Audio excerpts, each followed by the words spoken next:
ہم یہ سمجھتے ہیں کہ صرف گھر اینٹوں اور پتھروں سے بنتا ہے۔ گھر کے ماحول کو ٹھیک رکھنا سب سے پہلی ذمہ داری بچوں کے لیے اچھی ماں کا انتخاب، اچھی بیوی لے کے آنا گھر میں، یہ سب سے زیادہ اہم مسئلہ ہے۔ نہ مانے ہم، لیکن بہرحال ڈھیر ساری جگہوں پہ دولت دیکھی جاتی ہے شادی سے پہلے۔ ماں باپ نے بڑی زیادتی کی، بڑا ظلم کیا، ناراض نہ ہونا، بڑا ظلم کیا۔ پیسے دیکھے، بچی اور بچے کا نکاح کر دیا۔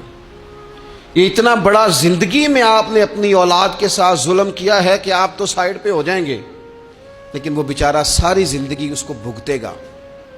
نبی پاک صلی اللہ تعالی علیہ وسلم نے الفاظ کو کھول کر بات کو واضح کر کے بتایا تھا۔ ایک تو ہوتا ہے نا کہ آپ کو کسی تشریح میں جانا پڑے، حضور نے بالکل کھول کے فرمایا کہ عورتوں سے محض ان کی خوبصورتی کی وجہ سے شادی نہ کرنا، اس لیے کہ خوبصورتی ان کو ہلاکت میں ڈال دے گی، اور فرمایا محض ان کے مال کی وجہ سے شادی نہ کرنا، مال ان کو سرکش بنا دے گا۔ یا رسول اللہ صلی اللہ تعالی علیہ وسلم پھر کیا کریں؟ تو محبوب فرمانے لگے ان کی دینداری کی وجہ سے ان سے شادی کرنا۔ اور یہ ابن ماجہ میں لفظ موجود ہیں، اللہ کے محبوب علیہ الصلوۃ والسلام فرمانے لگے کان میں سوراخ والی کالے رنگ کی باندی اگر دیندار ہو تو تمہارے لیے بڑی بہتر ہے۔ باندی ہو، رنگ سیاہ ہو، کان میں سوراخ ہو، اس سے نکاح کر لینا، شرط یہ ہے کہ دیندار ہو۔ بہت اثرات ہیں ماں کے، لہذا اس انتخاب کے اندر باریکی کا مزاج پیدا کریں اگر اپنے گھر کا ماحول ٹھیک رکھنا چاہتے ہیں۔ اور اگر ماحول ٹھیک نہیں ہے تو پھر آپ کروڑوں روپیہ لے آئیں، جس کے بچے ہی ناکام ہو گئے، اس کے پیسے کیا کریں گے؟ آپ بہت بڑا گھر بنا لیں، لیکن اگر بچے ہی ناکام ہو گئے تو آپ کی بڑی حویلی کیا کارنامہ سر انجام دے گی؟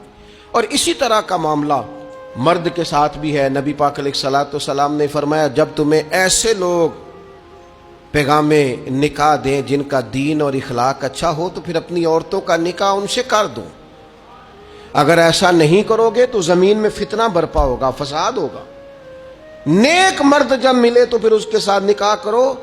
صحیح بتانا، خالی نیک دے کے رشتہ دے دیا جاتا ہے؟ نیک ہے، دیندار ہے، اچھے اخلاق والا ہے، خالی تقویٰ دے کے لوگ رشتہ دیتے ہیں؟ بڑا کچھ دیکھا جاتا ہے، بڑا پس منظر دیا تو تنخواہ تھوڑی ہو تو کہتے ہیں کماتا ہی کچھ نہیں۔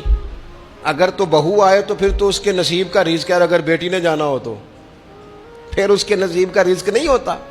تو جن رشتوں کی بنیاد لالچ پر رکھی جاتی ہے وہاں گھر کا ماحول درست رکھنا ممکن نہیں رہتا۔ گھر کا ماحول اس وقت درست رہتا ہے جب تقویٰ کو، طہارت کو، پرہیزگاری کو، عمدہ اخلاق کو، عمدہ اطوار کو، اچھے نظریات، ستھرے مزاج، گھرداری کے ماحول کو جب پیش نظر رکھا جاتا ہے پھر حالات کچھ اور طرح کے ہوتے ہیں۔